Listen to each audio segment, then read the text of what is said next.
আজকে আমরা প্রথমবার ছোলে ভাটুরে বানাবো, তার জন্য সব কিছু রেডি করছি। এখানে বোন পেঁয়াজ কাটছে, টমেটো আর রসুন, আর এখানে আমি ময়দাটা ভালো করে মেখে নিচ্ছি।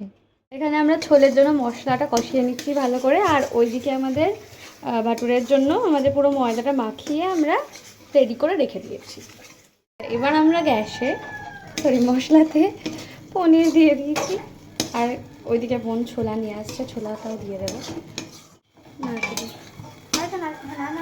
নাড়বো না কেন?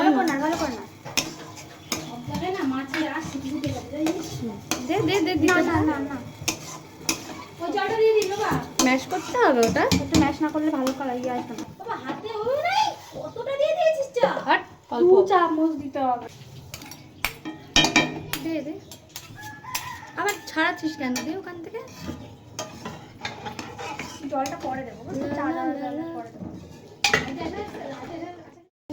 আচ্ছা, এবারে এটার মধ্যে 4 জল যাবে।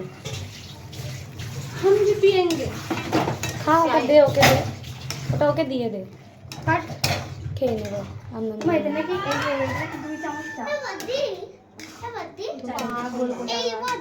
ও হ্যাঁ, দাদা দাদা দেখো কালারটা কি দারুণ এসছে। এই দেখো, এইগুলো হাফ হাফ করে কর, নাহলে অত বড় গুলো কড়াইতে ধরবে না। দেখো আমাদের ভাটুরা ফুলেছে। কেমন টেস্ট, কেমন লাগছে খেতে? পুরো রেস্টুরেন্টের মনে হচ্ছে রে, হেবি সুন্দর হয়েছে। উল্টে দেবো? কিন্তু বেশি নরম হয়ে গেছে, ভালো তো হয়েছে, সেরা হয়েছে খেতে। হ্যাঁ, এখানে মা চিকেনের জন্য আদা রসুন বাচ্চা, আর এখানে হাবাতেটা খাচ্ছে। তো দেখো কিরকম গোলু ফুলে গেছে, দেখেছিস আমি কত সুন্দর আটা মাখতে পারি, ময়দা মাখতে পারি। ভালো করে বেলে ভালো করে ভাজ, মাসি ভাজছে।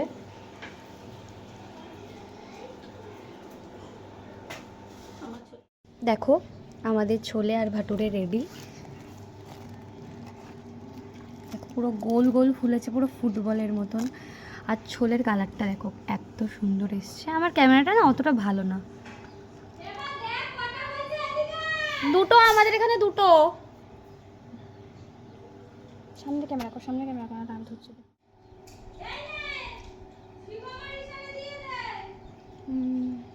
পুরো রেস্টুরেন্টের মতো খেতে। হ্যাঁ, দাদা দিচ্ছে পনিরটা, যার জন্য আরো বেশি টেস্টি হয়ে যায়।